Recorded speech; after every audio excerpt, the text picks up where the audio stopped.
in the chat. Meg, we can't hear you. You're muted.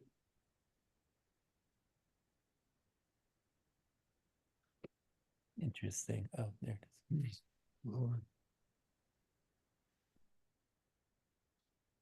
Meg, you're The still. August edition of the Do Tell Story. I was going to say, I will go first. Okay. Okay. Meg's I gonna discovered that, yeah, because I discovered sometimes when you go first, then you can just relax. Okay. Yes. You know what though? This is a story that I've told before, and I can't remember the name of it, so please excuse that. It is a story that I got from a child's set of child's books, though. So, Ma Feng was a widow who lived in faraway China a long time ago, and she had 2 sons. Well, the sons grew up and they needed to go and find some brides. So they went to a village not that far away, and they found 2 girls that they just really loved. And so they got married, and they had a wonderful wedding celebration that went on for many days.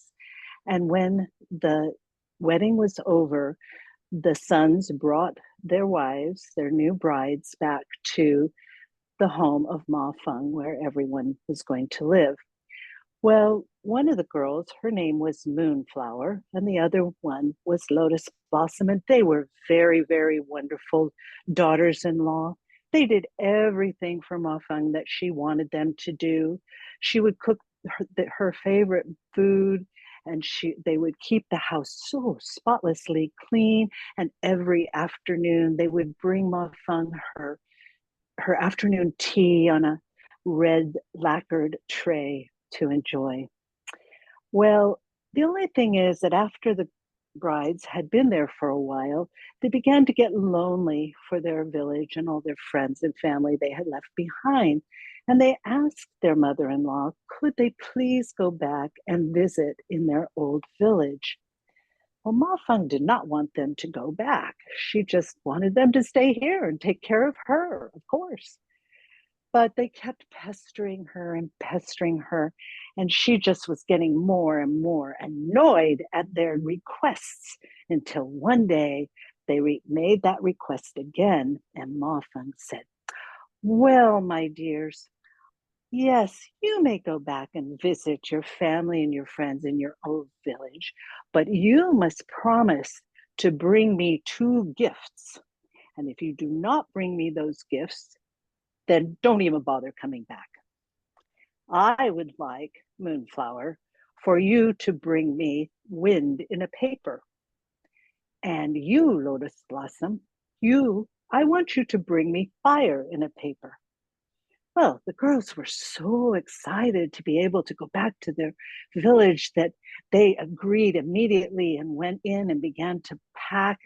And when they were ready, they kissed their husbands goodbye and set off for their home village. Well, it was such a wonderful thing to see all their friends and family, and they had so much fun eating and singing and telling stories and remembering. And finally, it came time that they should go on back to their husbands in Ma Feng.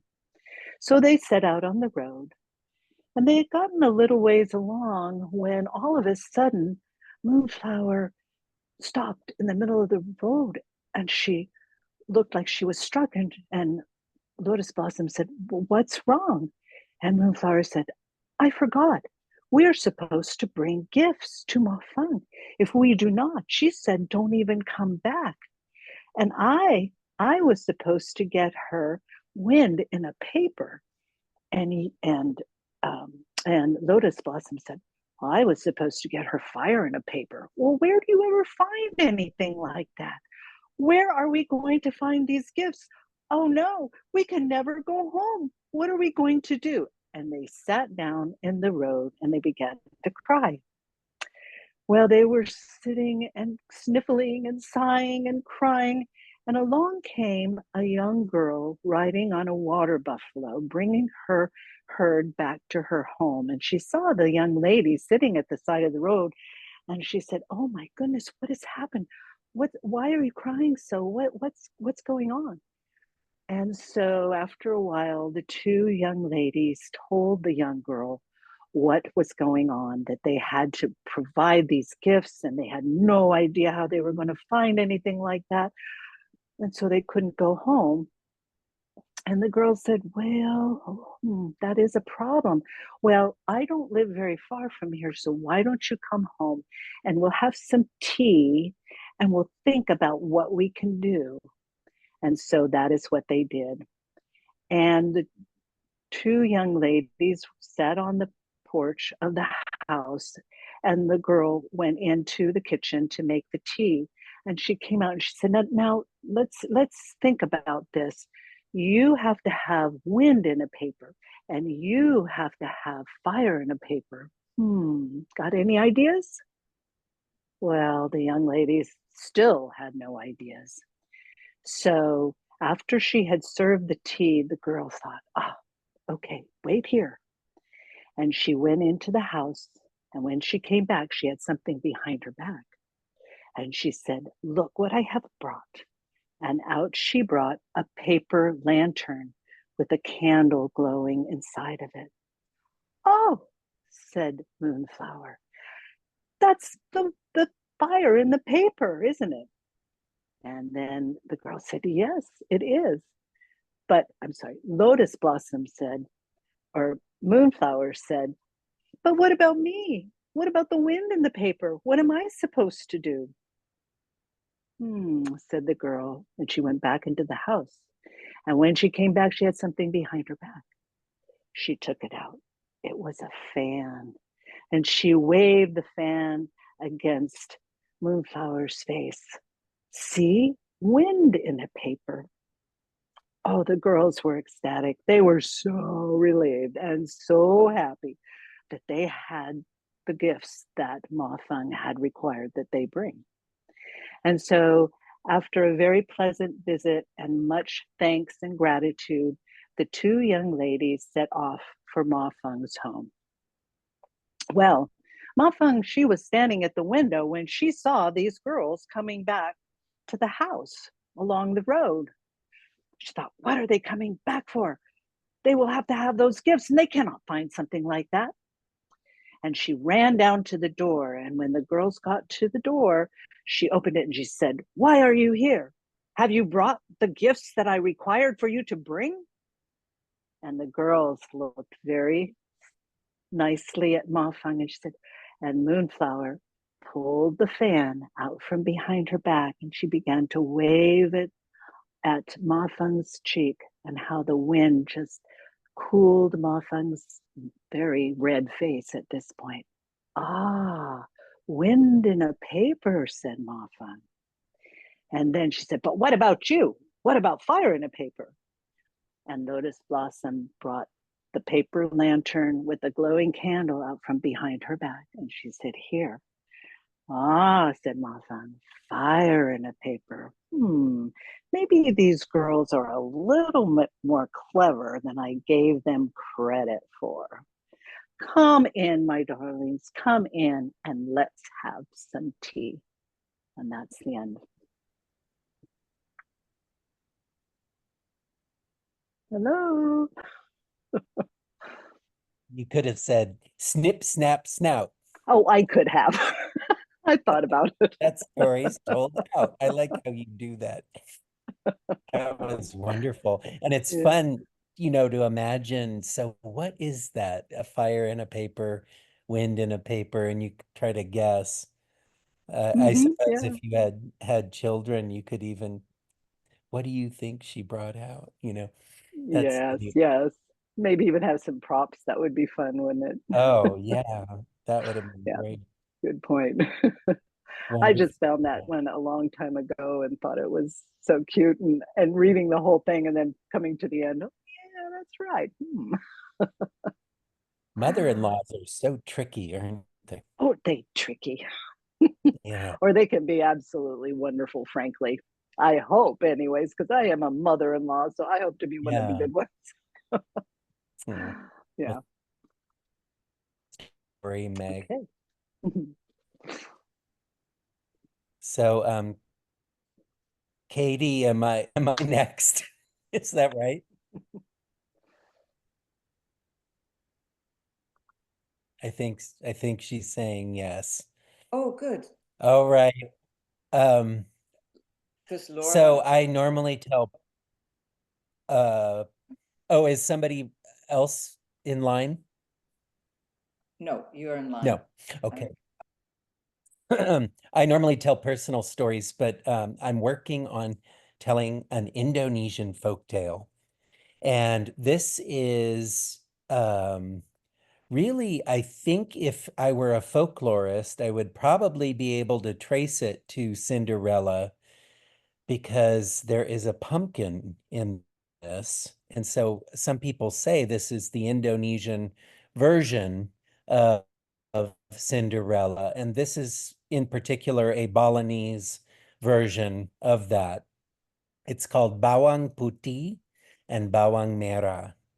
Bawang Putih means garlic, and Bawang Merah means shallot. And so this story is garlic and shallot. And if you go to Indonesia, you will notice that um, there's a lot of rice being grown, but if they're not growing rice, they're probably growing garlic and shallots, and they're always grown together. And maybe you can see why that is true from this story. So, pada zaman dulu kala, once upon a time, that's Indonesian for once upon a time, Bawang Putih lived with her stepsister, Bawang Merah, and her stepmom. Both of these girls were young and beautiful, yet there was a difference. Every morning, Bawang Putih would go down to the river with all the dirty clothes and she would do the wash at the river. And then when she came home, she would cook the family. And while she was waiting for the rice to boil, she would sweep the dust out of every room in the house and all the fallen leaves from their garden. Bawang Merah, if she went down the river to the river, it was just to bathe her body. And then she would spend the long afternoons in the house combing her long, beautiful hair and trying on all her lashes with her sarong. One morning, Bawang Putih gathered up dirty clothes and headed down to the river to do that day's wash. Bawang Merah stopped her and said, "Wash these. This sash I'd like to try on later with these matching sarongs." La! And she tossed it right on top of the heap of laundry. Well, Bawang Putih went down to the river and began washing the clothes. However, tragedy struck. The current caught Bawang Merah's beautiful red sash and carried it away downstream. Lo, that's her favorite sash, and I may receive a punishment from stepmother. She began to scramble along the bank, down the river, chasing the red scarf. She came upon a rice farmer. Permisi, Bapak, have you seen a red scarf? Earlier upstream, I was washing our clothes and the current caught it and it drifted away. The rice farmer leaned on his potjewel and then he pointed downstream and told her he had just seen it float by. She continued along the bank and came to a woman who was cutting grass for her cow with her arit. Permisi, Ibu, have you seen a red scarf? I was doing the laundry and the current caught it and it drifted away. The woman wiped her brow and then pointed with her aret downstream and told her she had just seen it. It had just floated past. Downstream at a bend in the river, Bawang Putih came upon an old who was doing her own laundry. Permisi, Nenek, have you seen a red scarf? I was washing our clothes upstream. The current caught it and it drifted away. The old woman stood up. And she had seen the red scarf and caught it before it drifted past, and she laid it out onto the fence to dry. The old woman was tired and hot from doing her laundry, and she invited Bawang Putih to come inside and take a meal with her while they waited to dry. First, Bawang Putih helped her finish her laundry. Inside, them a meal, and while she waited for the rice to boil, she cleaned out all the dust and swept the old woman's yard, and then they sat down to a nice meal together. After meal, the red sash was dry, and the old woman handed Terima kasih Nenek, permisi dulu Bawang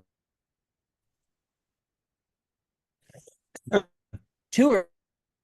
By magic, the old woman gate, and she was holding a pumpkin. It was a gift for Bawang Putih for having been so helpful. The old woman handed to her and told her to before she cut it open. Well, at home, Bawang Marius, where have you been? I've been waiting to try my red sash with this new sarong. Of course, that was when she noticed the pumpkin. And when Bawang Putih pumpkin, her stepsister said, well, cook it immediately. You left us with nothing to eat. We're famished, mother and I. La. And so Bawang Putih sliced open the pumpkin, and to her surprise, out came jewels and coins. Lo, the old woman must have been magic. Now we will always have enough to eat, Bawang Putih said. Oh, but Bawang Merah had other ideas. Hold on there, not so fast, she said. Since it was my red sash that led you to the pumpkin, those jewels and those coins are rightfully mine. Right, Mom? And the stepmother agreed. As you wish, stepmother. Here you go, stepsister. And Bawang Putih gave over all the jewels and coins to Bawang Merah. The next day, the stepmother decided that Bawang Merah should try her luck and see if she could get another pumpkin. And so Bawang Merah repeated everything as Bawang Putih had done the day before. Yet there was a difference. She walked to the and hurled her red scarf in the water. There, she said, and she began to march down the bank. She came upon the rice farmer, and the rice farmer leaned on his pottool, and he pointed downstream and was about to tell her he had just seen the red scarf go by. But Bawang Merah held up her hand and said, no need, Pak. I know where I'm going. And she continued to march alongside the river. She came on the woman cutting grass for her cow.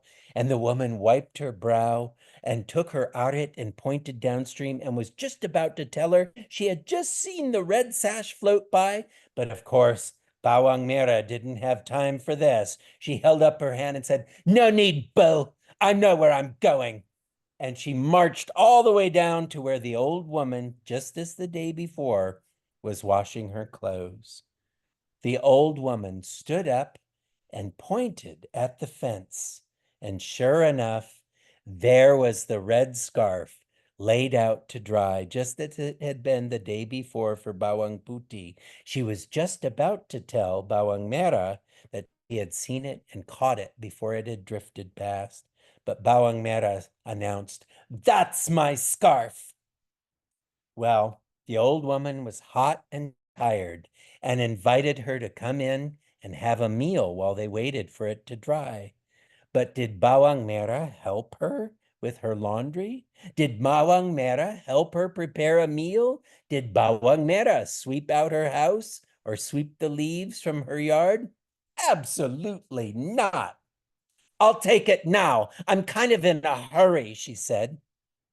And so the old woman gathered it up and, dripping wet, handed the red sash to Bawang Merah. Strangely enough, though, Bawang Merah didn't leave. She stood there.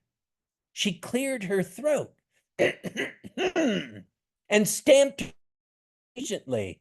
And the old woman chuckled as she realized, oh, wants a gift too. And so she went into her house and came pumpkin. Bawang Merah, I see my internet is unstable. I hope I'm not cutting out. Bawang Merah was delighted. And as the woman was saying, "You must wait till you get home before you cut it open," Bawang Merah was already on her way. "Hamid Dumun Nek," she said, and started marching back up the river toward her house. Did Bawang Merah wait until she got home? Absolutely not. "Why, this pumpkin's enormous. I'll have more jewels and gold than ever." And when she was some distance away from the old woman's house, she set it down and broke it open. Were there jewels and coins inside the pumpkin?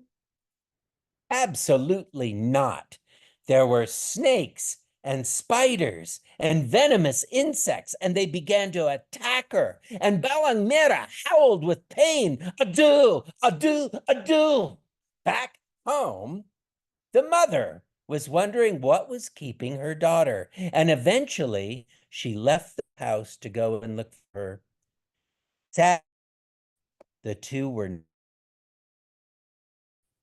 and Bawang Puti, with all the jewels and coins, lived happily ever after.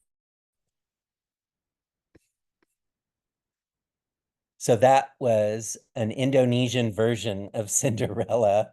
I think there's local influence, and of course there's this local knowledge in that the relationship between garlic, bawang putih, and shallot, bawang putih releases a lot of different chemicals into the soil, which acts as a natural protectant for shallot, which always benefits from the presence of bawang putih.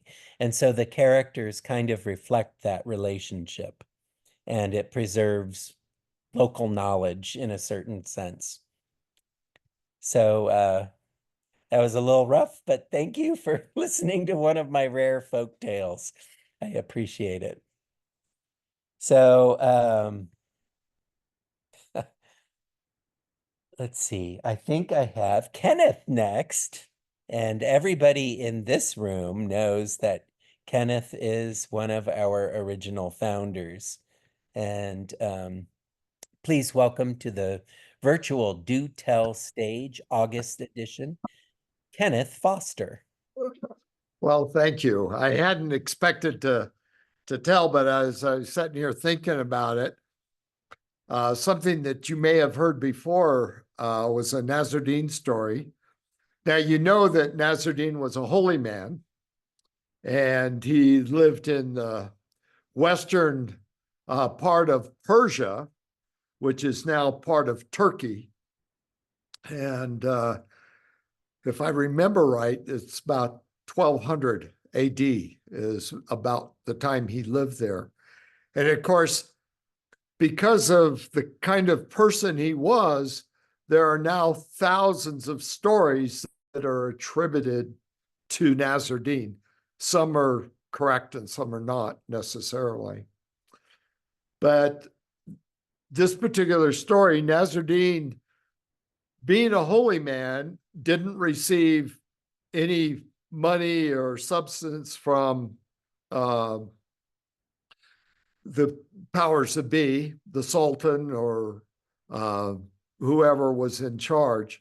So he was out in his garden and he received a summons to come to the Sultan to a banquet.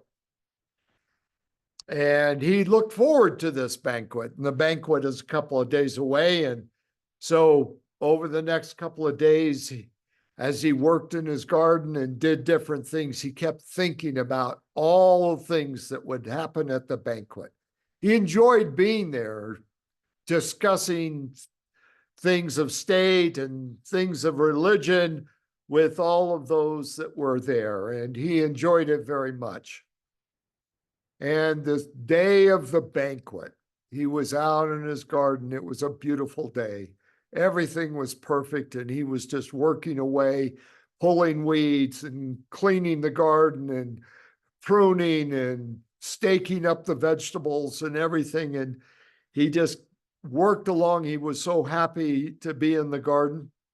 And then he realized it was getting late. And he decided he better hurry home. And by the time he got home, he realized he was extremely late. Now, if he took the time to clean himself up and to get dressed in his best clothes, he would be late for the banquet. And then he thought to himself, one should never be late to the Sultan's banquet. So Nasruddin decided to go as he was in his work clothes. And he arrived at the banquet hall in the Sultan's palace just as they were closing the outer doors.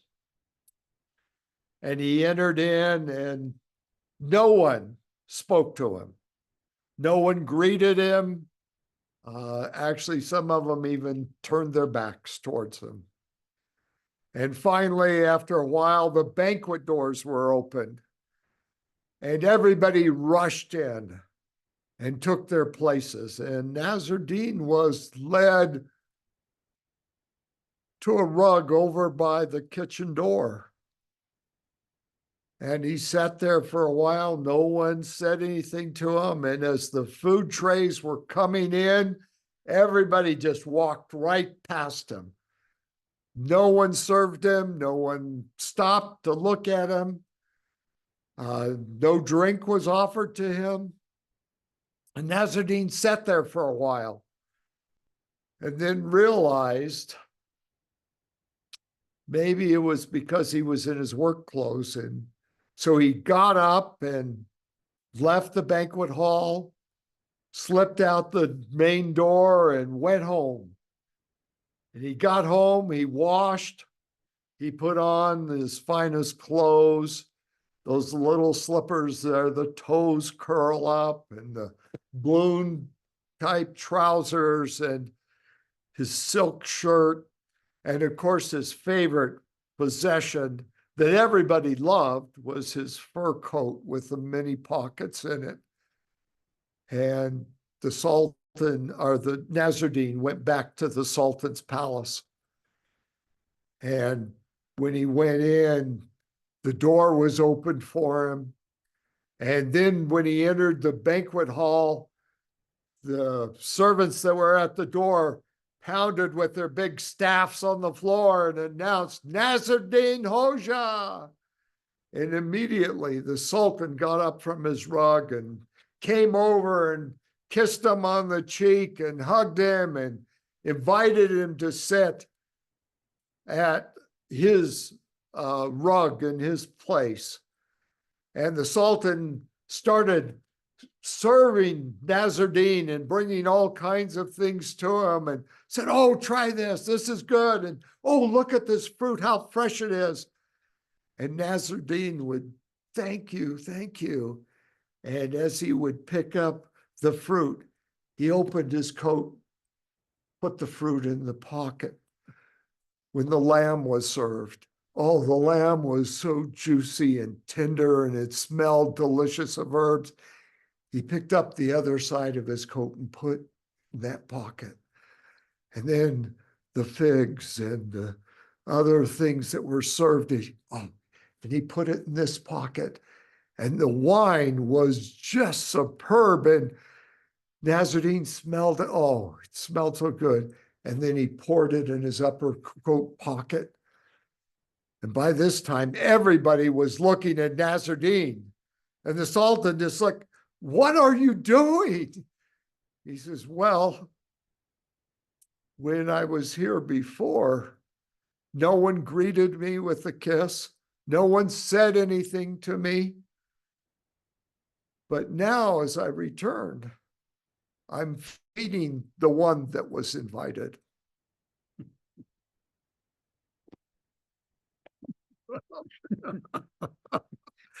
Yeah, that's it. We know who was invited, right? Yes. Oh my God, that was great. And I love that. Well, and you know, when I used to tell in schools and stuff, I would tell that and say, so do you look at other kids and see what they're wearing and you only like them because they're wearing nice stuff, or do you like the person? So Right. it's a good story for kids. It really is. It's good for everybody. And it's so funny. Yeah, it is. So Because anyway, that's it. it just makes our our materialism so comic, you know. He Yes. brings it into the realm of the absurd so And beautifully. it's getting worse and worse, isn't it? So Yes. we won't go into the politics. Okay, thank you. I had a similar situation where, oh, Katie, it was in England actually, and there was this fancy dinner, and I had a t-shirt on and jeans, and I had to go into this thing I didn't know. And so I put on a pair of sunglasses. And then I sat in there and someone asked, "Who is that?" And I overheard someone say, "I think he's some kind of rock star." And so I was accepted just with the sunglasses, right? Thank you, Kenneth. Sure. Right. Are we virtual stage? Is that right? I'm sorry, I missed that. What did you say, Brandon? Are you next on our list? Is that correct? I am. I'm wondering, do we want to see if any of the newcomers wanted, or we'll save them for later, and I'll just do mine. Okay. I I'm saw that Renu has joined. He's probably got Renu a and story. Laura, but we Mhm. haven't yet asked them if they've got stories. But I can So, tell, and then yeah, after your story, we could do our break and then we can take it from there. So let's welcome Katie Mangan. Thank you. So this really, really, truly, really is a story in progress. I told a little bit of it to Sharon yesterday, and we brainstormed and went off in a totally different direction. So deep breath. You are just going to hear the sort of the first telling of it. It's a story about Lammas. Lammas is the Celtic festival celebrating the grain harvest, celebrating the harvesting of the oats, the wheat, the barley, and the rye. And as happens in, they celebrated this at this time in Eduardo's community, and usually there was fantastic celebrations, but not this time, because the harvest was very poor. And in fact, it was so poor that they'd had to barter and also buy extra grain that would take them through the winter, all the way through to the next summer. But they realized they needed to let the fields lay fallow, and they needed to enrich the soil. So the next year they wouldn't be growing any corn. And how would they find enough money to buy grain. So they decided they should have a big meeting and everybody in the community would come, which they did, to figure out a plan. Well, the meeting didn't start very well. There was a lot of name calling and finger pointing about whose fault it was. And at one point, a very angry man stood up and said that really Eduardo's grandfather, Ernest, he was the man who really had caused the problem. And the way he told the story, you could actually hear Eduardo's grandfather. Oh, I say, I mean, we're a modern, forward-looking community. Oh, why are we always bowing and kowtowing and dancing and thanking Mother? No, no, no. You plow, you plant, and you harvest, and you do that again and again and again and again. And that's what they'd done. And now they had nothing. And this same angry man, seeing Eduardo in the circle, suggested that Eduardo stand up. Did he have a plan? Now, Eduardo had run away from home when he was a teenager and had been away for 10 years. And he just returned the previous year. And when he returned, he was so surprised because his grandfather, Ernest, had left him the family house and everything that was inside it, the beautiful garden surrounding it, and the land beyond that.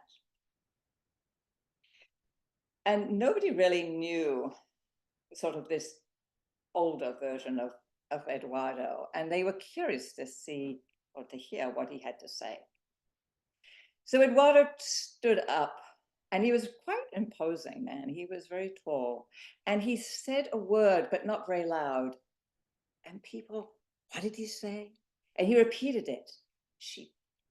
Did he say sheep? And then very loud, sheep. And he told them how he just found out he had been left a flock of sheep. And there was a lot of wool. And this wool had been washed and carded, but it hadn't yet been spun or woven into blankets or knitted into clothes. And Eduardo suggested that they could have the wool, the community could have the wool. They'd have to work really, really hard, everybody, in spinning the wool and then knitting it and weaving it and really pulling together as a community. Well, there was kind of silence after this. But then Eduardo was really surprised. There were two groups that spoke up. One was the grandmothers. I mean, I'm talking about the old grandmothers. And they said that when they were growing up, they listened and they watched as their grandmothers sat in circles and how they spun and how they knitted and how they wove. And they also sang songs to Mother. But this woman was really sad. She says, I can remember the tune, but I can't remember the songs. I cannot remember the words. And you know, it was the children and it was the teenagers who suddenly said, but we're good. We make songs up all the time. We can make songs. We can put words. We can all sit in a group and weave and knit. And so the ball started rolling. And then it was Eduardo's dear friend, old Willem, who said, well, I can't knit and I can't weave. Now my hands are so arthritic, but I'm a good forager. I can go out into the fields and find anything you want to turn it into dye, and you can make beautiful colors for the wools. And it was Eduardo's grandmother, Eleanor, who taught me, and she taught Eduardo. And so it was these kids who were really excited about going out into the fields and finding all these ingredients. And so Eduardo and old Willem got a group together and they went out for the day. Well, it was fine for a while, but then of course these kids got tired. And Eduardo decided it was time to take them home, to his home, where he could give them something to eat. And so they went back, and very few of them had been into this big house, and they were rather amazed at how grand it was. And they went into the great hall where there was a huge table. And they put everything that they'd foraged on the table. There were flowers, there were leaves, there was branches, everything. And before they had anything to eat, what they saw in the corner astounded them. It was a loom all set up. It was a blanket that Eduardo was beginning to weave. But the wool wasn't white, it wasn't black and brown. He had chosen all these different colors that they didn't think were possible to make dyes of. And they asked him about the colors. They asked him about what he was weaving. And he said, I'm weaving all the colors that you see in the sky, from the sunrises to the sunsets, from all the seasons of the year. And they wanted to know how to make these colors. And so he took them into the library, and they found these books that he had made with his grandmother, Eleanor, which showed the plant and when it was harvested, and each step, and how they made the brilliant blues, the pinks, the oranges. And it was then that Eduardo knew he had them in the palm of his hand. These were going to be the artisans.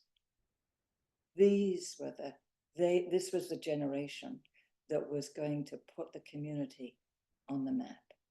And they were going to do it with singing and dancing and thanking Mother. Blessings and abundance to you all.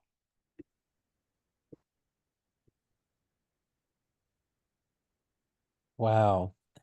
Now you told that to Sharon just yesterday, is that right? Yes. And so this has taken a new direction. Yes, well, it's I added some bits at the end of it, and there were things that I left out, but one of the things was that actually the sheep are going to be left on the land to enrich the lands, so the sheep can rest, the land can rest, and then the community is going to be busy. So it's got a lot of work to do, basically. Your cranky man voice is the best ever. Thank you. And yet it's very different from Willem's voice and Eduardo's. I really admire how you do that. Thank you. So we are at 7:45. I think this is a good time to take a short break. And the bathroom is being used by my son, who takes 2.5-hour showers. So it will probably be unavailable for the entire break. Oh my goodness. Yet another bathroom joke. All right. So what I recommend that people do is that they put their screens in gallery view if you are interested in hanging out, and you can unmute yourselves and chat with everybody who is present, and get yourself a cup of tea or whatever else you need for the second half, which will resume in about 5 minutes. I'll see everyone soon.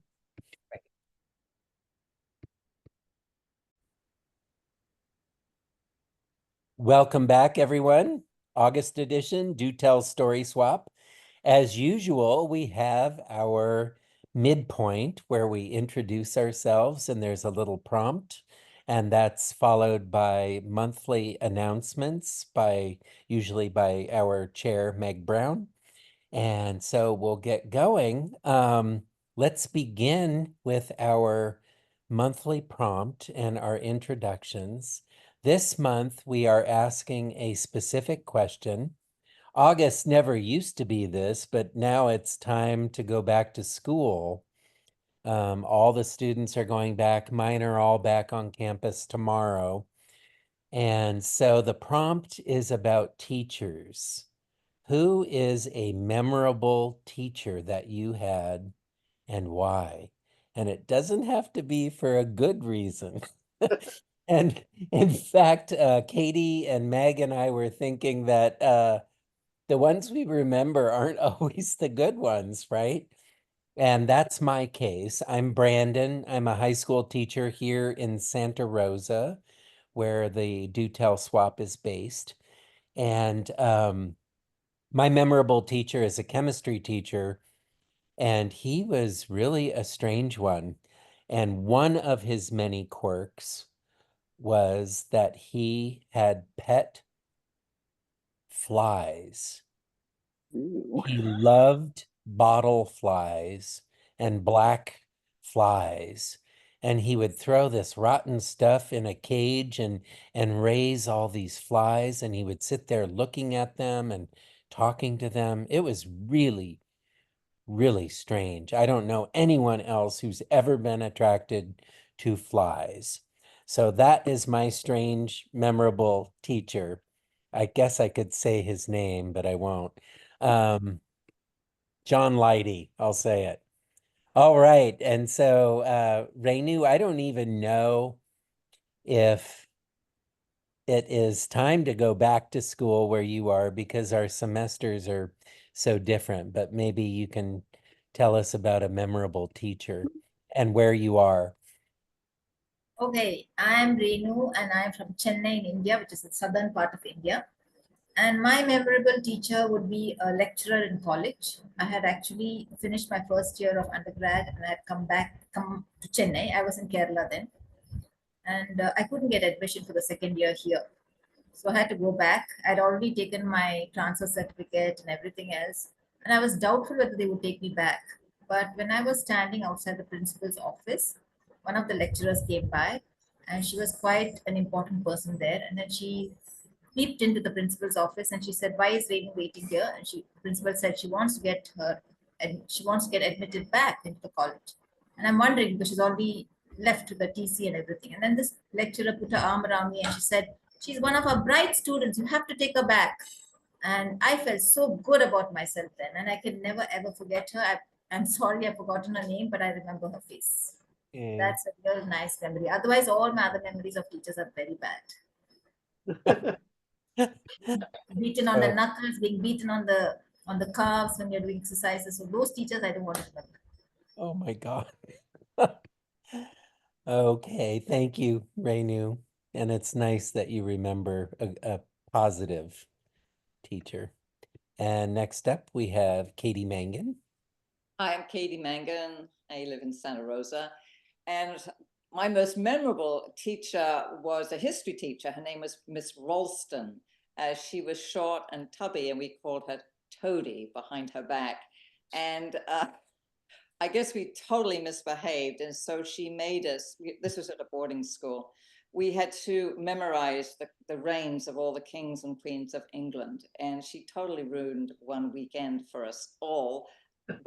Horrible young teenagers, but we really respected her. Can you still recite all the? No, I forgot them like the next day. It was just horrific. The whole thing was George, Philip. I don't know. Elizabeth. Right. And next on my roster is Sharon Elwell. I'm Sharon. I'm in Bremerton, Washington. And the first teacher that showed me the power of teaching was Miss Geisendorfer. She was my 7th grade math teacher. And I was really terrible at math, and I could not get an understanding of square roots. It just didn't make sense to me. If it didn't come out even, what in the world would you do and how would you figure it?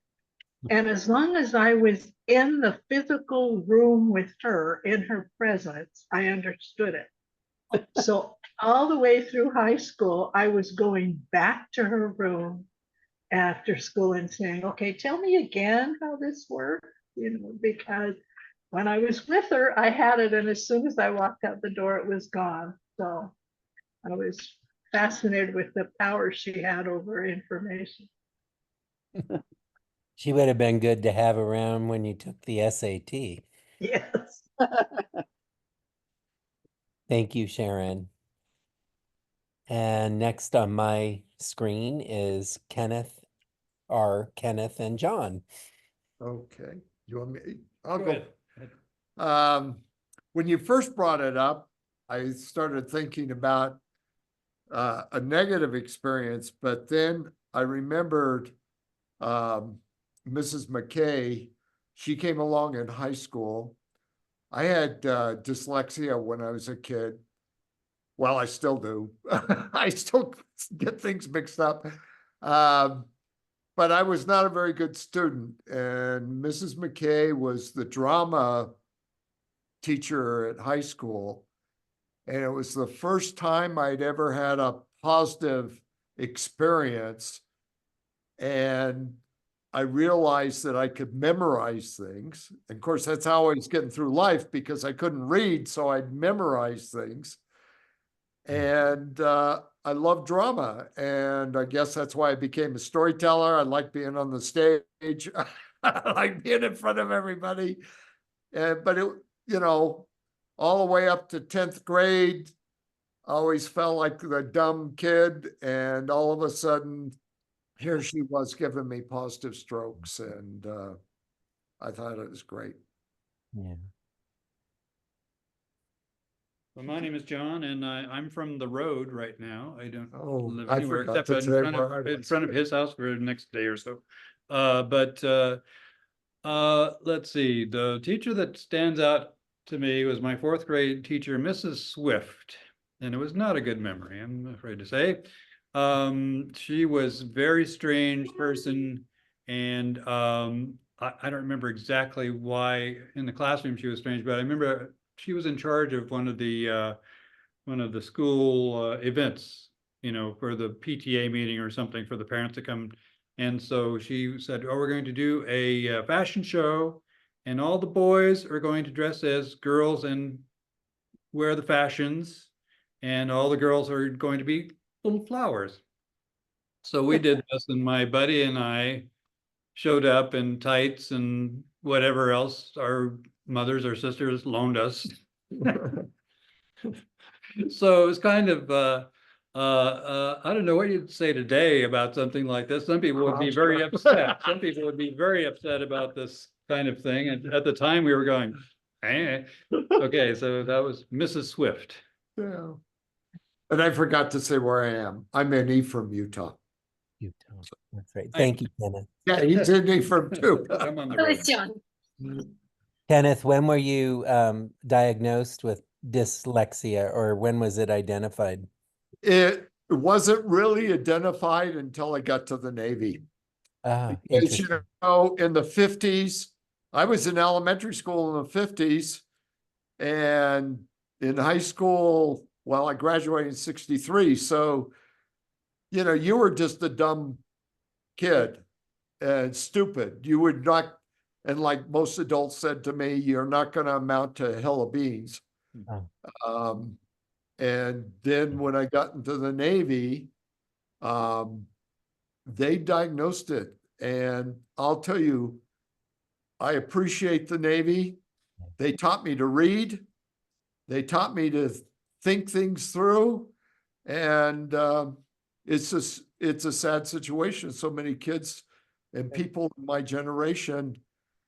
In fact, I still meet guys in my generation that can't read.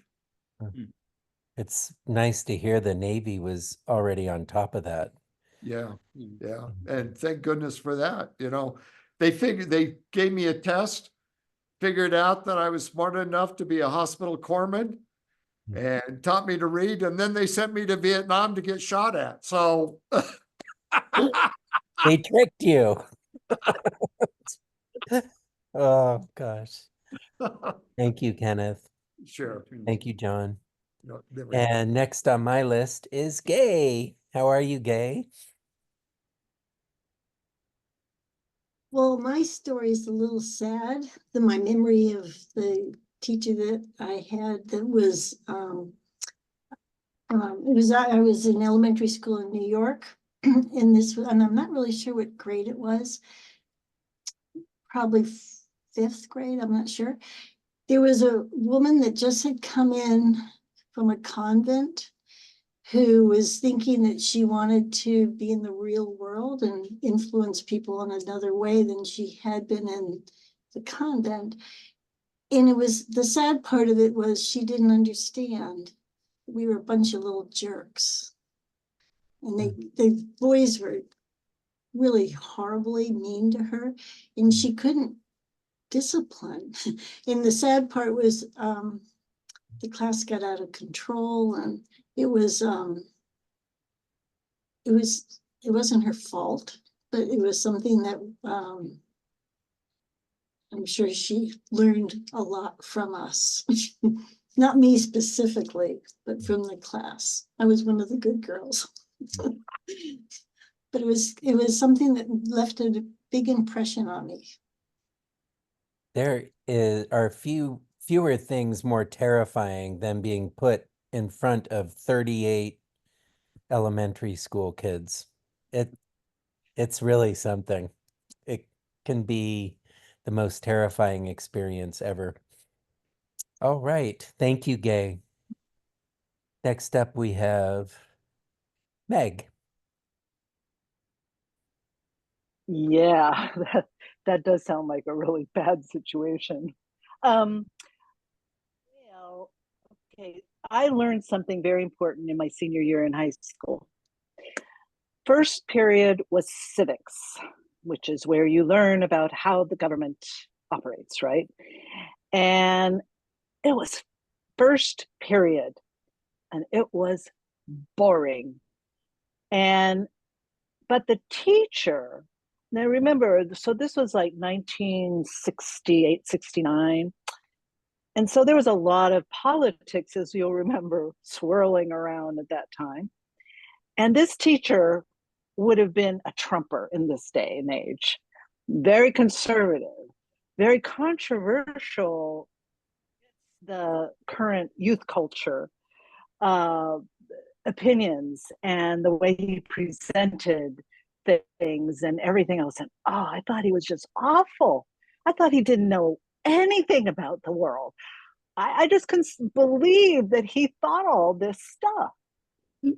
I thought it was terrible. And so I kind of checked out from the class. I mean, you can read the book and you can pass the test, but as far as discussion or anything else, which he loved, he wanted us to talk to him about this stuff. The way we're first period having it. So one of my best friends had the same teacher, but now this was the last period of the day. And so one day I was complaining to him bitterly about this boring class, and this ridiculous guy who, didn't know anything. And he said, "Oh, I love this class because we talk back to him. He says these ridiculous things and we talk back and we tell him how he is not right. He is wrong. It's great. Everybody's involved. We're all talking about these things." And I thought, oh, there's the difference between a teacher who is trying to stretch your mind, make you think instead of just feeding you information that you could be reading in a book. And that really informed me, I have to say, in my future, studies at college. And I recognize that that way of teaching where you challenge someone about their thinking and make them think through why do they believe what they believe is really such an important thing. Thinking is what teachers should be teaching children to do. And that's what I learned in that class. So there. So he was being deliberately provocative, perhaps. Deliberately provocative. Yes, he was. And that's what I discovered about him. And it was just like, oh, I didn't get this guy at all. But once I had that conversation and began paying attention, then it it really dawned on me that that was the teacher's function, was to make you think about things. Yep. Awesome. Thank you, Meg. Mm-hmm. And now we have Vina.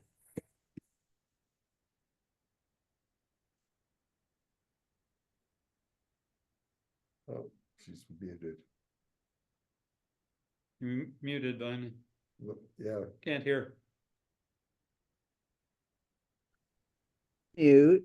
Yeah. Oh, now you can hear me? I'm Yes. sorry. I was very fond of school, and I loved my teachers beginning in second grade. And we lived in a tiny town, and so every grade was like third and fourth, fifth and sixth, and so on. But my fifth and sixth grade teacher was Mr. Souza, and he was from Hawaii. And he talked to us about artwork that he did at home using melted crayons. And we didn't ever see it, but he described it as being such wonderful, vibrant color that he got from these melted crayons. But what I really remember when I think of him is there was a girl in the class whose arm was only this long. It only came to just below her elbow. She had a little stub there, a congenital problem, I think. And we didn't pay much attention to her in this little redneck school. We weren't taught very well how to support people who had differences, had differences. Anyway, we had a ball of yarn that had gotten really messed up in the class, and we needed it for a project. And he pointed to her and he said, Diane is the one who can undo this mess of yarn. And so here, we're going to give it to Diane. And darned if she didn't undo that mess of yarn and make it into a ball of yarn that we could use for the project. Anyway, I just always think of him for his ability to think of something that she could do that the rest of us couldn't even do, to demonstrate her skill, her strength. That's a beautiful story. And I think this could be our last member this evening. It is Genevieve. Oh. Funny because over COVID, my neighbors started getting together in the circle on the day that we bring in our garbage cans, which happens to be Tuesday afternoons. And we update each other, and then we have a prompt, and the prompt was exactly the same one, Brandon. So I'll give you the same answer. English teachers figure very positively in my history. I don't know why my parents didn't realize that that was what I should be studying instead of what they tried to get me to do. But bless them anyway. There was a fantastic, fancy store called Eamon Wardy's on North Mesa Street in El Paso. And only very wealthy people went there. With one exception, when my sister got married, she got her trousseau there. But the Eamon Wardy family, Eamon was the brother, and there were two sisters who were teachers of English at my all-nuns private girls Catholic school. And I got the older Cecilia. Christine was just as fantastic, and they were opposite each other. One was very slim and, very bouncy. The other one, my teacher, very Lebanese looking. And her energy was just incredible. And she had short wavy hair and she was kind of stucky, and she made her presence known and said, okay, girls, are you ready? And she just provoked so much curiosity and encouraged us to challenge the mores and the understandings and the teachings that we were being given. But one day she walked in and she said, girls, I have an assignment for you over the weekend. And on Monday, I want you to come back and report on your experience. She was totally serious. And she said, I want you to go out, and whether it's with a BB gun or with a rock or whatever, I want you to spot a bird and kill it.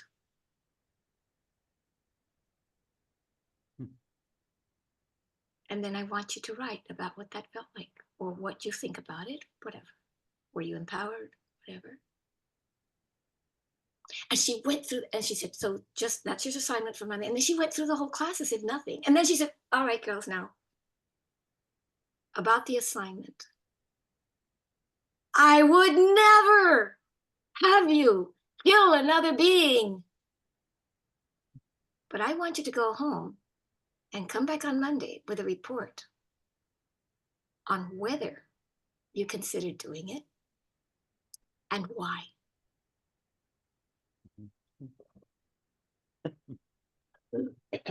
Wow, that was amazing. What an amazing assignment, too. And the problem is that I was a real good little girl peacenik, but I adored her and I thought she could do no wrong. And I thought, I will do it because she told me. I mean, I don't know if I would have carried it out. I might have had time to think it through, but I was thinking, so she was, she was teaching us about being swayed, influenced, holding your own, listening to your moral compass. What an incredible experience that is. Yeah, we were suffering for 40 minutes. And then at the end, she comes up with, come on. I swear, if you're a teacher and you're bored, it's your own fault. I mean, it's just a place where, I mean, that's an example of how creative teachers can be. It's extraordinary. Katie, did I hit everybody? Yes, I believe you did, Brandon. Very good. Thank And you. so now it's time for our chair, Meg Brown, with some announcements. Okay, I don't have too many announcements, and I would much prefer spending the time as we did the last 20-25 minutes listening to all of you and your wonderful stories about teachers. This is a good thing. I like the prompt. It brings out a lot of interesting things. Okay, genre is happening. It is personal stories. It is August 21st, 7 to 8:30 p.m. I don't know exactly who all is. Do we have any do tell people going to be? Genevieve is Genevieve is telling a personal story. Yes. Yay! Good. So there you go. We can go and listen and support Genevieve. So that's coming up in just a week or so. And then the only other thing that I was finding to happen, and please other people can jump in if they know of things that they'd like to let us all know about, was that they are streaming both the Bay Area Storytelling Festival. If you haven't had a chance to do that, they're still streaming that. Oh. And they're also streaming the concert with Liz Weir and Kenny, I think his name is Somerville, and Willie Claflin. And that's available also to go ahead and get as a streaming presentation. So those are the things that I have on my list. So the Bay Area Story Festival has been extended. I had it down as through July. I know, Genevieve, and I when I looked on there, I thought I didn't have time to go in and see if you could actually do it, but you can try. You know, if they've been able to extend it, I don't see why they wouldn't. But you know, you have to figure that one out. Sorry. No, thanks. It's great to hear that. Yeah. I'm going to try it.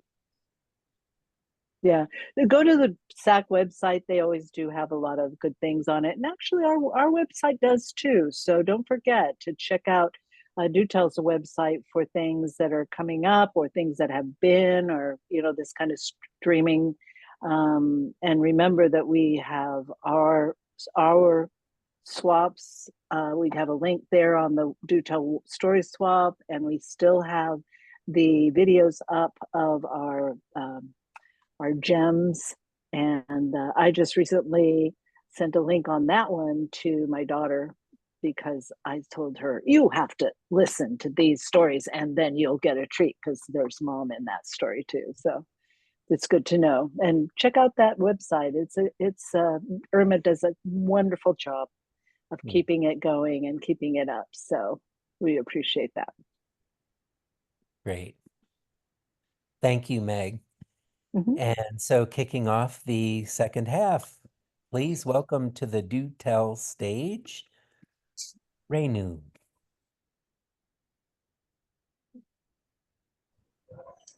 Good evening, everybody. Now, this is a story I'm going to be telling from the first person point of view. It's not my personal story. Katie and Vicky have heard it already. I just shared it with them during the office hours last week. So here I am again sharing it with all of you. This is a story I've written myself. I hope you all can hear me. Just give me a minute. I'm going to shut my door because my dog is barking and she's pretty loud.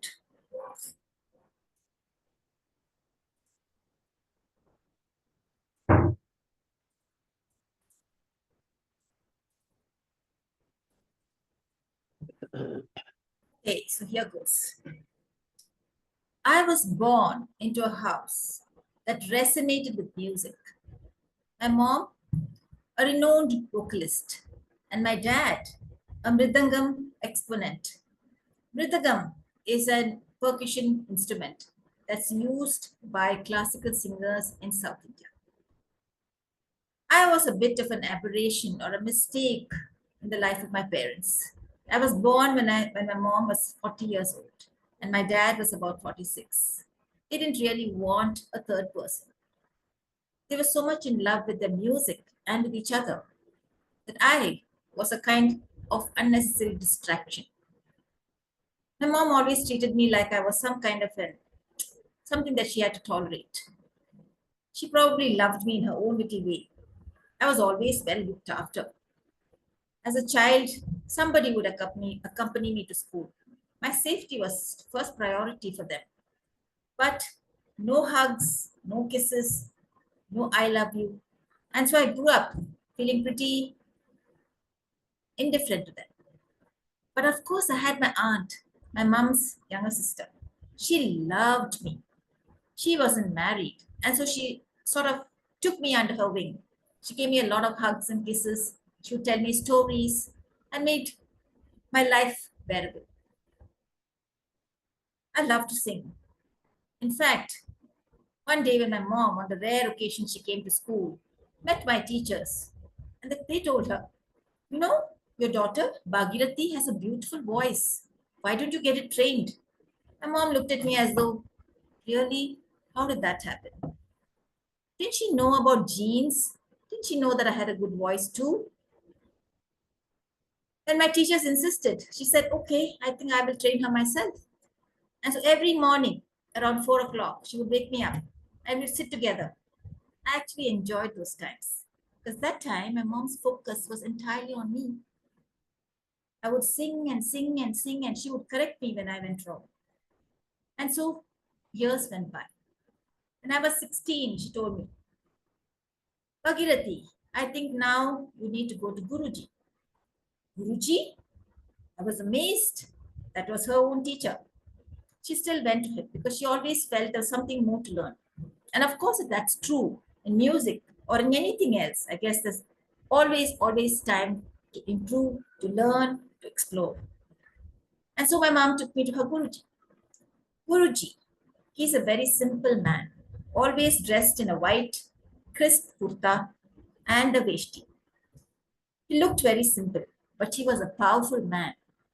He spoke very quietly, very softly, and he had the power to really quiet or silent even the most belligerent person.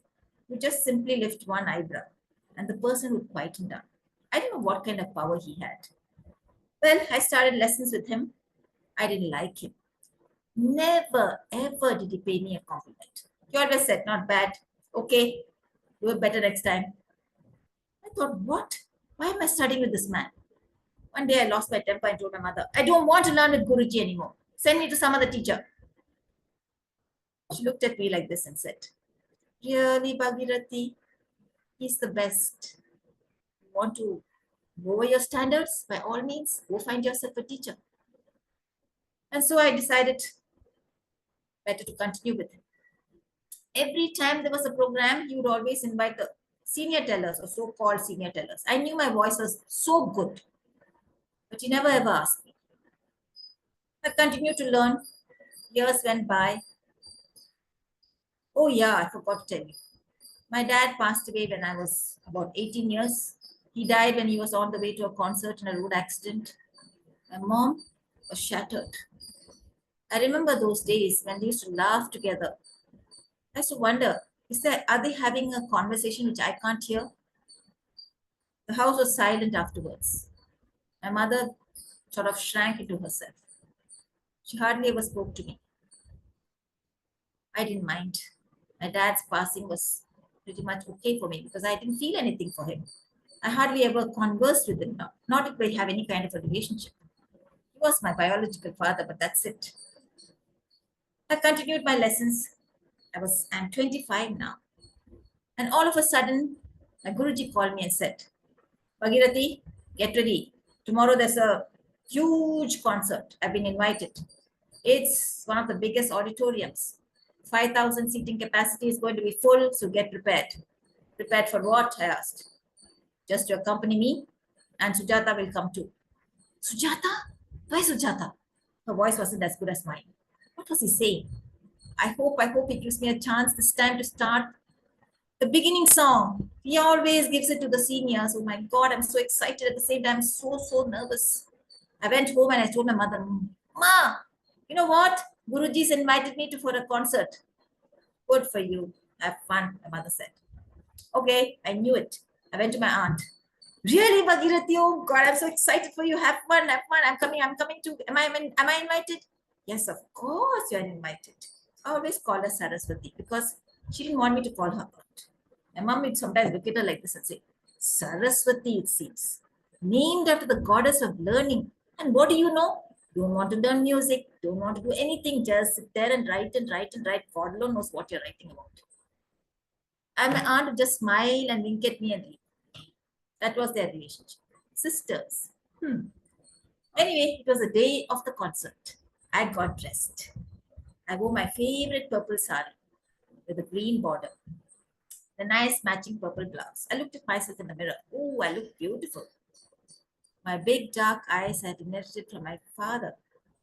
My bushy eyebrows from him too. My long black hair from my mom. My cupid lips from my dad. I looked really nice. Enjoyed admiring myself. And the sari really suited me.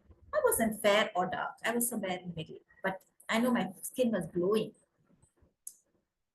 I went in a taxi to the concert hall. It was all set up already. Sujata was already on the stage. Guruji was sitting on the floor as he normally did, with all the instruments next to him. I entered and came down and sat down next to Guruji. And he said, get up, Bhagirathi. What? Go and stand next to Sujata. That's where you belong. Okay. And then I stood next to her.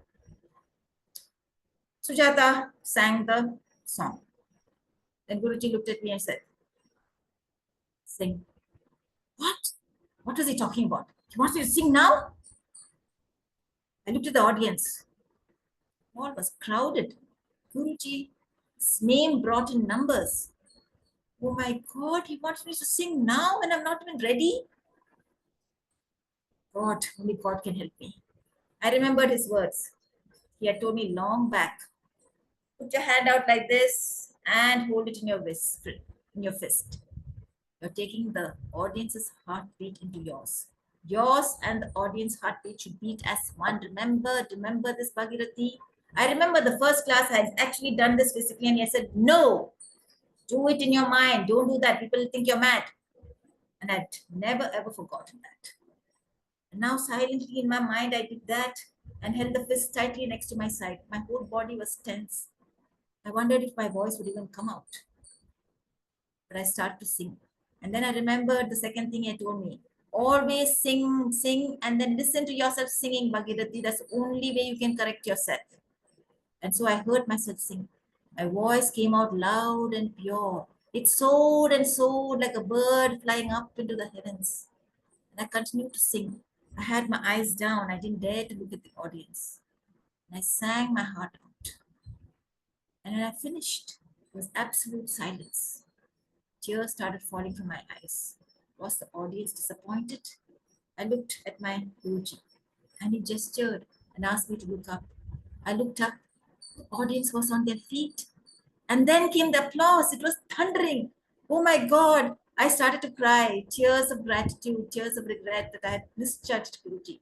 Tears of happiness, tears of joy, tears of sheer gratitude. I looked at Guruji. His eyes were shining with unshed tears, but he had a smile on his face.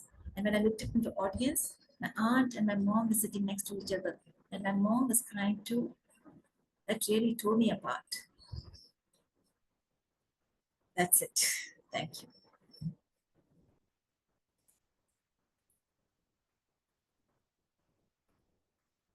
Oh, sorry, I'm sorry, I forgot. And Guruji gestured to me, to my fist. That's when I realized I was still holding my fist really tight and I relaxed. I had to give the heartbeat back to the audience. I had them with me all the time. That was it. Sorry. Oh, yeah. Heartbeat back. That is a really interesting part of the story too. Like your heart beats with your audience. That's really nice. Now you made the decision to tell that in the first person, right? Sorry? That's not your story. It's someone else's story. Is that right? I wrote it. Right. But it's not my personal story is what I meant. Exactly. Right. Yeah. That and so you made the decision to use the first person voice. Yeah. I somehow felt the story suited a first person. Yeah, it keeps you kind of right in the consciousness of the main character, and that makes it really powerful. Wow. Thank you so much, Renu. And Thank you for we're listening. so about performing and that we can learn from.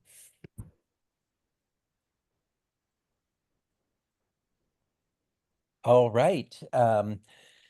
Next on our list, which has been kind of jumping around a little bit, but that doesn't mean I haven't forgotten. We have Sharon Elwell.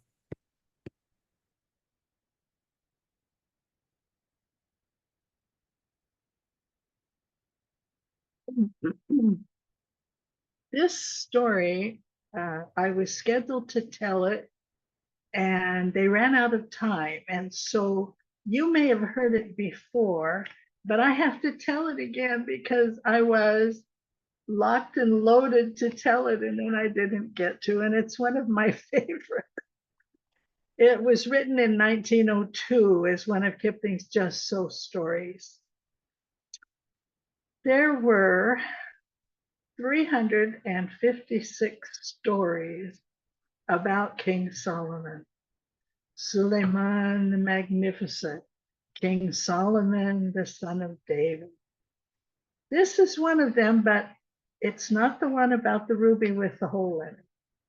And it's not the one about the river that ran backwards. And it's not the one about feeding all the animals in one day. This is the one about the butterfly. Now, King Solomon was the wisest person on earth. He spoke every language. He understood the fish and the birds and the insects. He understood what the rocks meant when they groaned under the ground. He understood what the trees meant when they rustled their leaves in the wind. And he understood all the people, from the oldest judge to the youngest baby. And his wife, his true life, his first wife, the beautiful Balkis, was almost as wise as he was. Now, King Solomon was also very powerful. He had a ring on the fourth finger of his hand, and if he turned it once, jinn would come up from the desert to wait his command. If he turned it twice, flights of fairies would come to see what he wanted. And if he turned it a third time, Saint Michael, the archangel himself, would come down from heaven to sit with him in the garden and discuss the goings on above the earth and on the earth and under the earth. But King Solomon never used his tremendous power to show off or to frighten or intimidate anyone. And he had one extremely difficult problem. In those days, men had more than one wife, and King Solomon, as the king, had to have many wives. In fact, he had hundreds of wives. He had wives from Abyssinia and Mesopotamia and Syria and Persia and Egypt and China. And most of those wives were nice, but some of them were horrid. And the ones that were horrid picked on the ones that were nice until they became horrid too. And the whole palace was full of griping and complaining and arguing and crying and screaming and yelling and backbiting and quarreling until poor King Solomon, the wisest man on earth, went out to the garden and sat under his camphor tree and wished that he had never been born. And his wife, the real wife, the first wife, his beloved wife, went out too and stood behind that camphor tree and watched and felt really, truly sorry for him. And as he sat there, he noticed across the way in the flowers butterflies that were having an argument. And the husband butterfly said to his wife, "You should be more respectful to me. You should treat me kindly. You don't know who you're dealing with. If I stamped my foot, everything in this garden, the flowers, the trees, the fountain, the whole palace would disappear." And King Solomon, for the first time in many weeks, smiled, and he called that butterfly to him. And he said, "Little brother, why would you tell such an outrageous lie? You could stamp your foot for days and you couldn't bend a blade of grass." And the butterfly said, "Great king, live forever. I was trying to impress my wife. She is extremely quarrelsome and argumentative, and I was hoping she might be persuaded to be more polite. You know how women can be." And Solomon said, "Oh, yes, I do." And the butterfly flew back. Well, when he got to his wife, she said, "He heard you? The king heard you?" And butterfly said, "I intended for him to hear me." "Well, what did he want with you? What did he say? What did he ask you?" "He said that this palace is extremely expensive and the oranges are just getting ripe. So he said he would appreciate it very much if I did not stamp my foot." Well, Queen Balkis heard that and she got a great idea. So she called the little wife to her and she said, "Sister, do you believe the things that your husband has said?" And the butterfly was, "No, he just says anything. And then 10 minutes later, he's forgotten all about it. You know how men are." And Queen Balkis said, "I see. Well, the next time he threatens to stamp his foot, tell him, go ahead, do it. Stamp, stamp, stamp." So they flew back, and sure enough, it wasn't 20 minutes till they got into another fight. And the butterfly said, "You better be careful. I might stamp my foot." And the wife said, "Go ahead, stamp all you like, do it." And so the poor butterfly flew back to King Solomon and he said, "What should I do?" She said, "Go ahead and stamp your foot. And if I do, she'll see that I have no power and she'll never believe anything I say for the rest of my life." And King Solomon said, "Ah, but you do have." And he turned his wing one time and up came 4 massive gems through from the desert. And awaited his command. And King Solomon said, if this little man stamps his foot, I want you to take the four corners of this compound and disappear everything here. So there is nothing but blackness. And if he stamps his foot again, please put it back exactly as it should be. So the djinn said, all right. And the butterfly went back to his wife. And it wasn't long before a dispute arose. And he said, I warned you. I told you what would happen. I'm going to have to do it. And he stamped his foot. And when he did, everything was gone. Everything disappeared. And the poor little butterfly wife said, I am so sorry. I didn't believe you. I didn't trust my own husband. I will never be rude again. Please forgive me, and I will be courteous from now on. And he said, well, all right. And he stamped his foot again.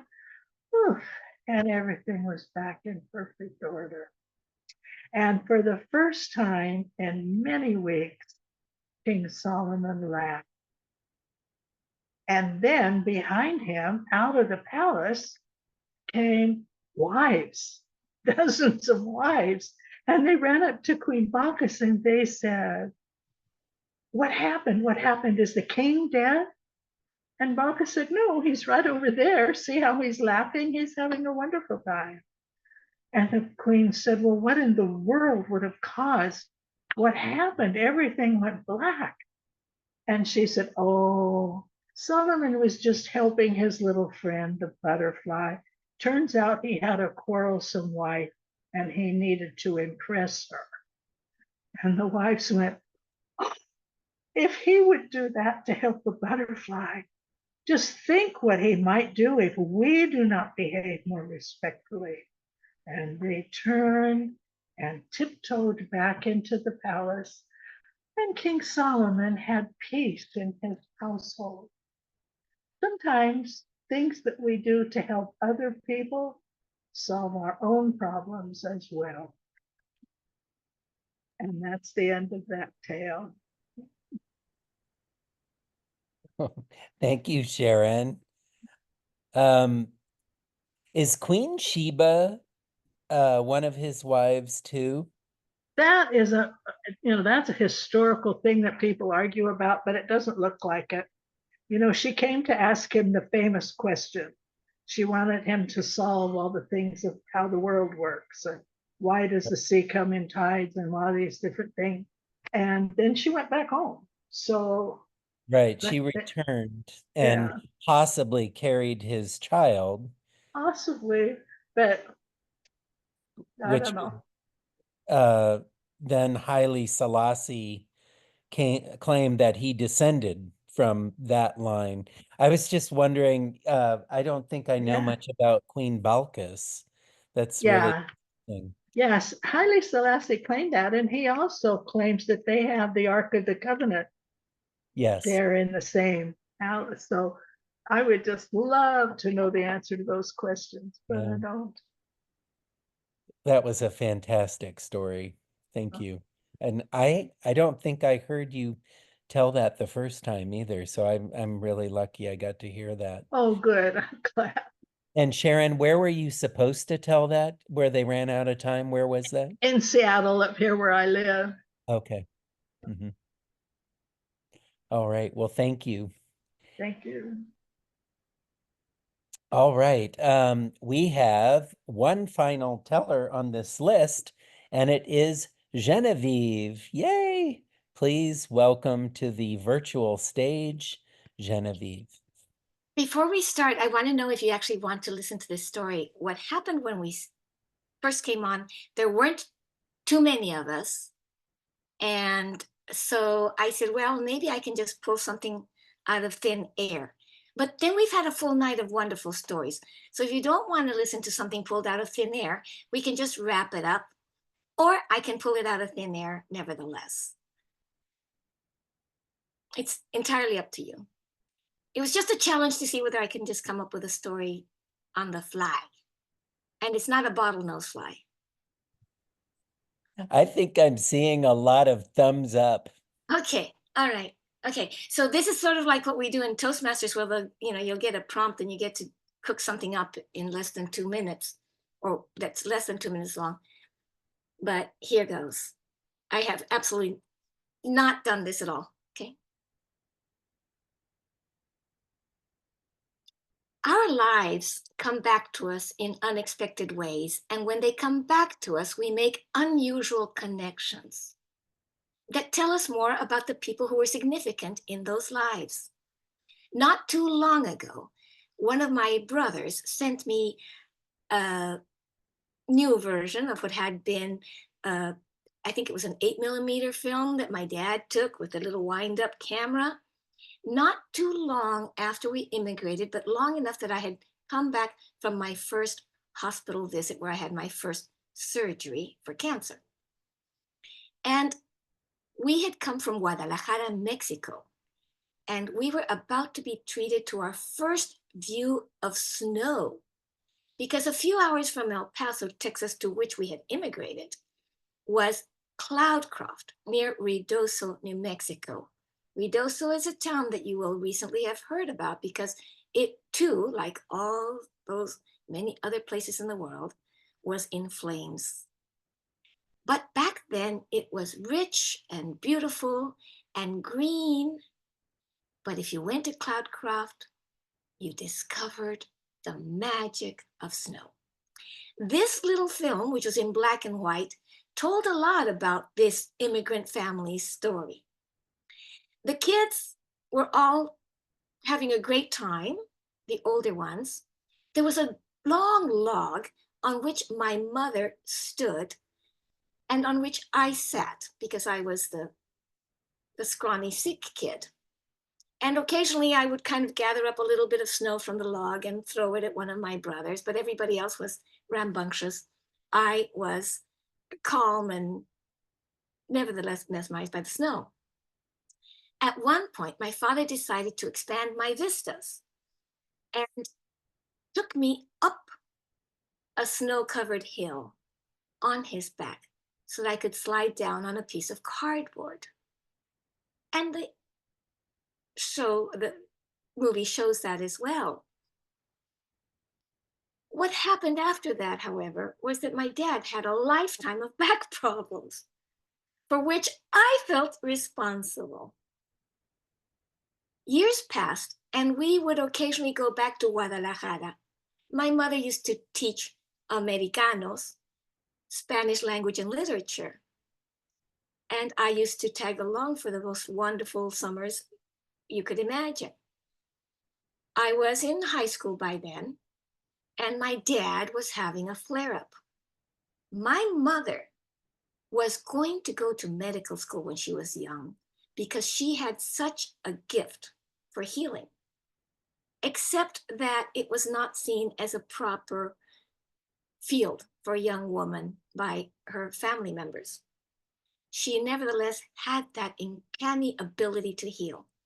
But with my father's back problems, she had actually let him go, oh my God, to a chiropractor, which she did not believe in, and nothing helped.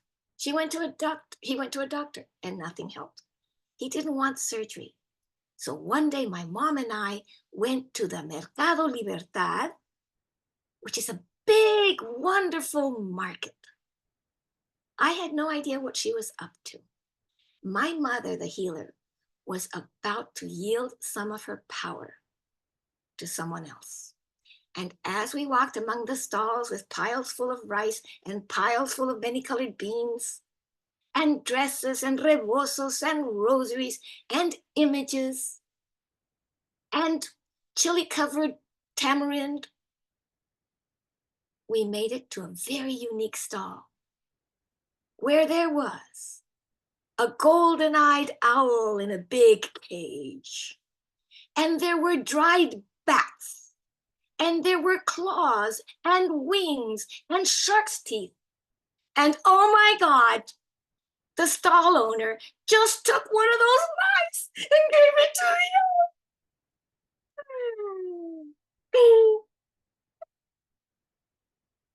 Nikita, that's the cycle of life. my mother had decided to go to a curandero, in a negative tone here called a witch doctor, but he was a healer. And she explained to him that her husband had suffered from this back pain ever since her little girl was young. Oh, no, I didn't mean to mention that. Suffered from this back pain for many, many years. And could he give her something to help with the pain? Sí, señora, claro que no. So he said, take this root and put it in a bottle of alcohol. Let it steep for some time. And then you frotar, frotar, frotar. You're going to rub it on his back morning and night. And so for the rest of our stay in Guadalajara, my mother would take out the bottle once it was properly cured and rub my dad's back morning and night, morning and night. The summer ended and we headed back in our gigantic Chevrolet, driving all the way across the border. We were stopped by customs.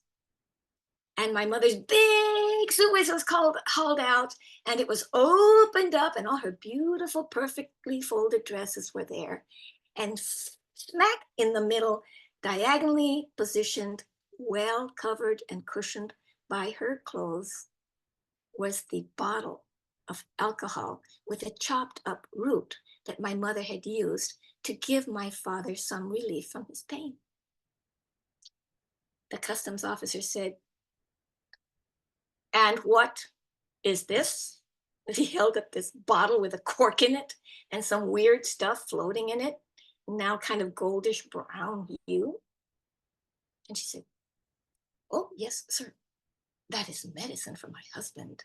It has been crucial in bringing him some relief from his years and years of pain."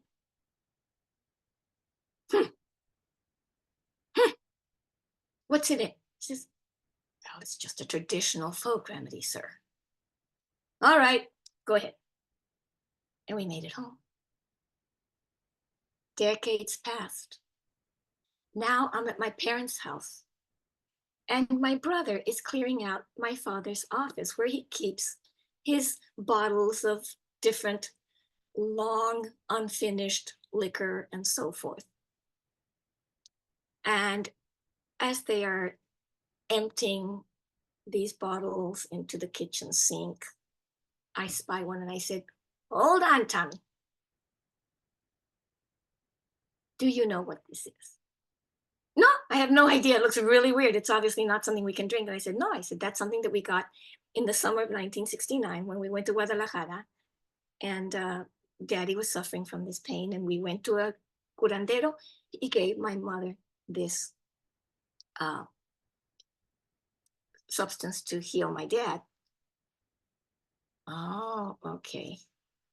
And my brother turns to me and he says, "Well, Chen, do you know what it is?" I said, "Oh, yes, I do. But the customs officer didn't." "Well, what was it?"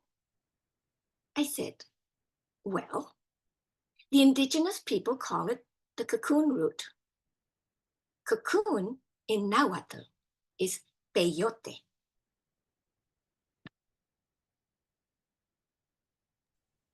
You hauled a drug across the border. That was great. And you made that up just tonight? Oh my goodness. Genevieve, there's no. I didn't write any notes. I just said I'm going to enjoy the talk and just do it as a challenge to see how it comes out. Well, it turned Tribute out. to my mother, the healer. My goodness. And thank you for that. It was wonderful. I'm pulling everybody up. Thank you for being here, y'all.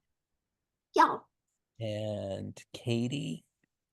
Wow, we had a lot of really great stories tonight. Oh, and we've kind of a few people have gone to bed, I think. But am I missing anybody who told? Renu is probably having breakfast, dear Yeah, heart. Renu's gone to not- breakfast. And She's headed off to work or something.